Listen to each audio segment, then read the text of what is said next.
Қайырлы күн, құрметті Оралдың парақшасының оқырмандары. Сіздерге діни құлшылық орындарын таныстыруды жалғастырамыз. Бүгін Рим католиктік шіркеуіндеміз.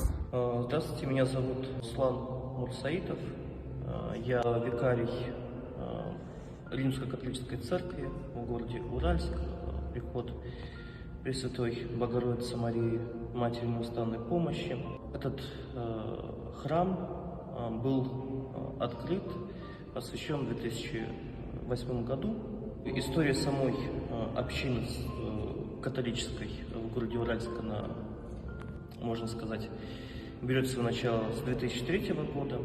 По воскресеньям у нас, так как община небольшая, приходит не так много людей. Бывает 20 человек приходит, бывает чуть больше. В принципе, здесь может вместиться до 200 человек.